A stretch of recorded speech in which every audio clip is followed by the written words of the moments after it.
En la introducción a cómo funciona la economía, qué es la economía, qué características tiene, empezamos a trabajar los fundamentos de economía. Recuerden que en fundamentos de economía, o lo que se entiende por esto, es básicamente el conjunto de ideas que sustentan lo que es un aparato económico como tal. Es decir, nosotros empezamos estudiando el sistema económico, las actividades económicas, los agentes económicos, los factores de producción.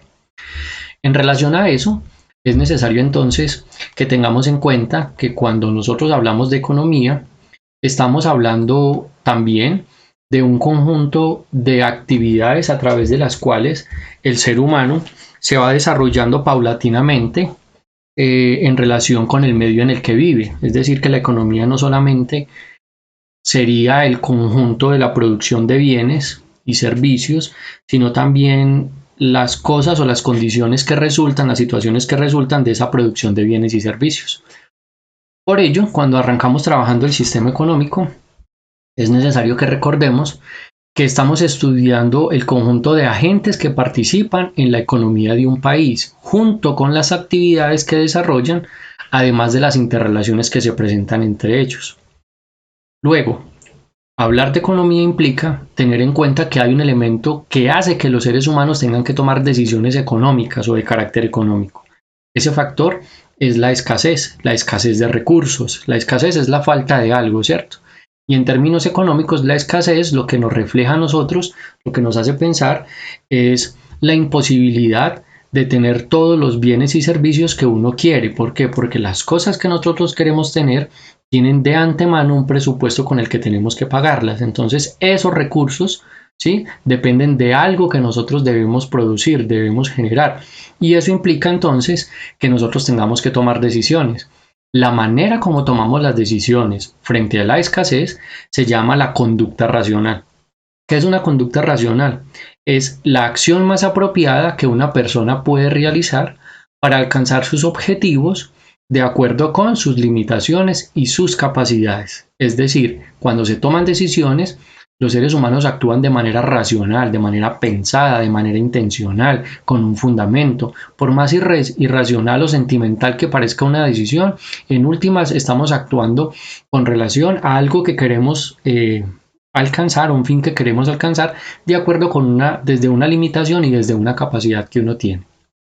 Sin embargo, tomar esas decisiones, es decir, decidir racionalmente en términos económicos, implica que nosotros tenemos que pagar un costo de oportunidad. Es decir, nosotros tenemos que pagar un valor, un costo, no solo por el producto que escogemos, sino también por los productos que renunciamos.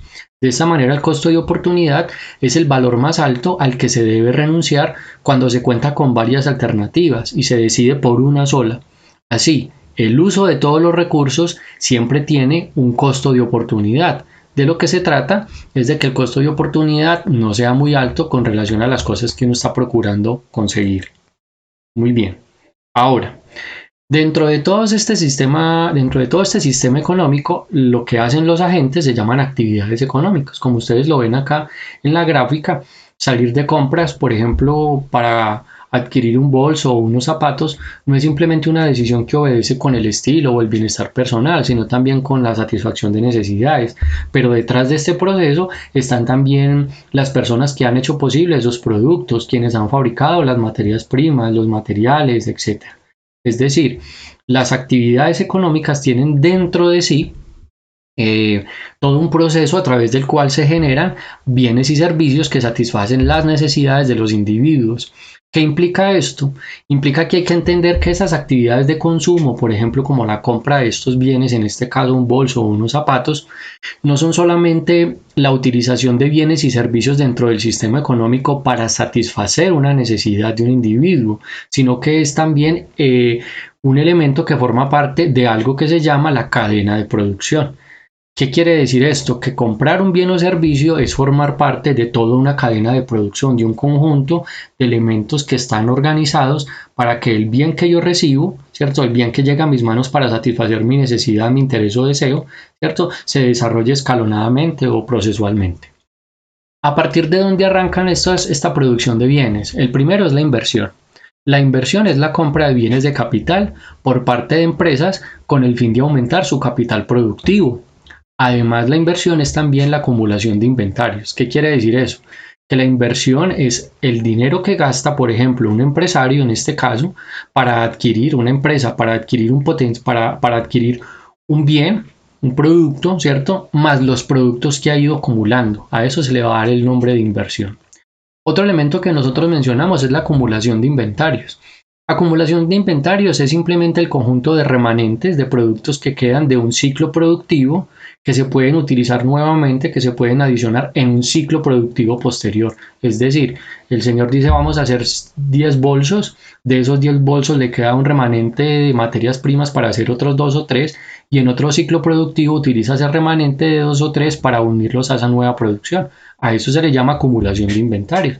No es simplemente materia prima que está puesta ahí, sino que es un potencial, esa materia prima es en potencia un producto para ser vendido.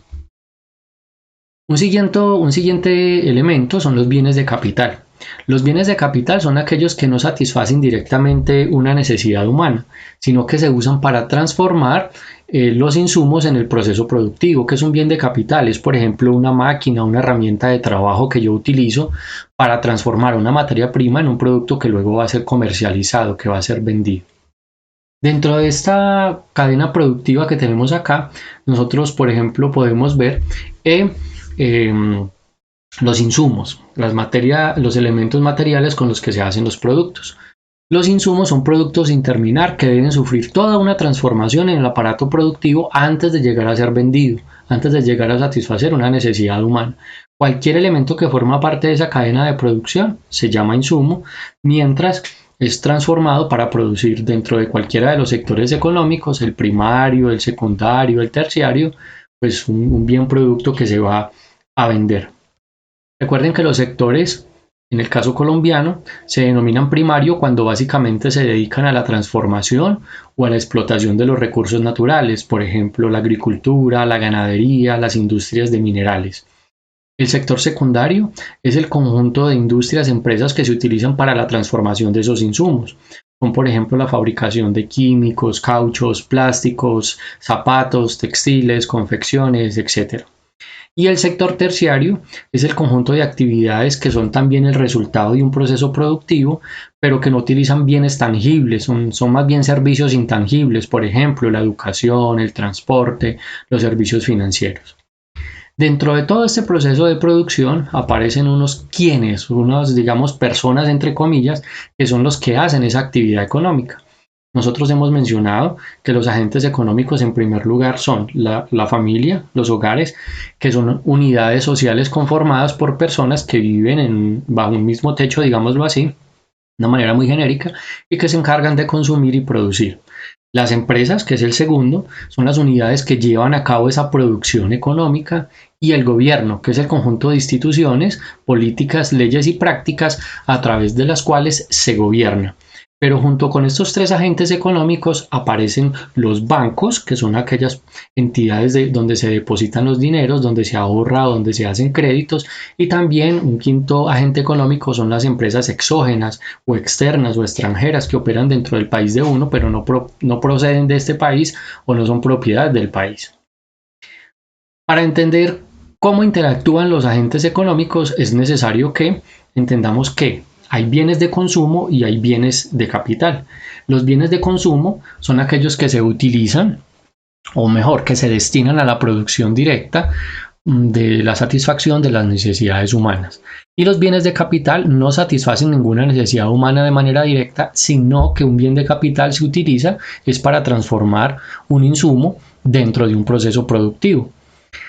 Dentro de estos dos tipos de bienes, los bienes de consumo y los bienes de capital, aparecen lo que se llama los bienes intermedios. ¿Qué son? Son bienes que deben ser transformados para convertirse o bien en un bien de consumo o bien en un bien de capital. Es decir, son equivalentes a los insumos que ya se han definido previamente, pero que están en un proceso intermedio. Por ejemplo, el cuero que se utiliza para hacer un zapato se convierte en un bien intermedio. No es el cuero de la vaca, porque la vaca ya está muerta y ya se ha procesado, y tampoco es un zapato terminado porque le falta ser gestionada a través de un proceso de producción. Ahora, ¿cómo se interrelacionan todos estos elementos? Pues bien, hay un documental que se llama La historia de las cosas, cuenta en Leonard, y básicamente lo que hace ella es narrar como dos caras de la moneda. Uno, el sistema de producción de un bien que satisface una necesidad, en este caso pues un aparato para reproducir música, y el lado negativo que tiene ese sistema de producción, los daños que causa y los costos ambientales. Vamos a basarnos en la primera parte.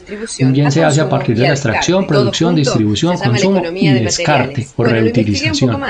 Pero no todos los bienes y servicios son producidos de la misma manera, ¿cierto? Algunos se saltan el proceso de extracción, como aparece en la gráfica, otros se saltan el proceso de reciclaje o descarte.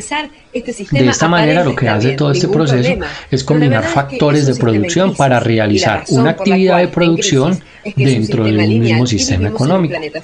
¿Cómo se mueve o qué dinámica, digamos así, agiliza todo este sistema de producción? Pues los salarios, por ejemplo, son un elemento fundamental. Los salarios son la remuneración que reciben los trabajadores como compensación por la utilización de su trabajo productivo. Un salario puede determinar qué tanto se haga de un bien o no. Si están pagando bien por hacer un trabajo, habrá gente dispuesta a hacerlo. Si están pagando mal, pues habrá menos gente dispuesta a hacerlo. Otro elemento es la renta. La renta es la remuneración que reciben los dueños de capital y de la tierra por aportar algo a este proceso productivo. Las rentas abarcan, por ejemplo, los intereses y las utilidades que reciben los dueños del capital y de la tierra. Es decir, detrás de todo ese proceso de producción que nosotros vemos ahí, hay un alguien que es el dueño. En algunos casos son personas privadas, en otros casos es el gobierno, y dentro de todo este sistema, pues finalmente se está persiguiendo un objetivo, que es obtener renta, utilidad o ganancia. Otro elemento que debemos tener en cuenta a la hora de analizar los factores de producción es, por ejemplo, la tasa de interés. El dinero no siempre tiene el mismo valor, sobre todo cuando es un dinero que es producto de un crédito. Entonces, la tasa de interés es el precio pagado por el uso del crédito o por el acceso al préstamo de una cantidad de dinero. Cuando una empresa va donde el gobierno, donde el banco a pedir dinero prestado, tiene que pagar un valor, un interés por ese dinero que está usando y luego devolver esa cantidad de dinero que prestó. Así, lo que necesitamos entender es que si bien todos los hogares necesitan un ingreso para suplir sus necesidades, una cantidad de dinero, también las empresas y también el gobierno y también los bancos. A todo este proceso de transformación de bienes, productos y servicios, le falta algo que es la parte crítica que nosotros vemos en ese documental, y es cuál, que en el capitalismo, que es el sistema que impera, nosotros perdemos de vista que los recursos no son ilimitados, que todos esos recursos son limitados, son escasos, y que muchos de esos recursos lo que hacen es contaminar el medio ambiente, degradar la naturaleza, hacer un daño al ecosistema en el que nosotros estamos viviendo. Entonces el capitalismo ha perdido de vista que todo ese proceso de producción tiene un impacto negativo en el medio ambiente. Lo que vamos a ver en la actividad a desarrollar en un próximo video es cómo esos impactos negativos pueden mitigarse y de alguna manera qué soluciones se han puesto en práctica en algunos países para que, si bien se tiene que mantener ese sistema de producción para satisfacer las necesidades, como veíamos en el caso, por ejemplo, del bolso y los zapatos, ¿cierto? Ese daño ambiental cada vez sea menor, tenga un costo menos negativo para el ambiente.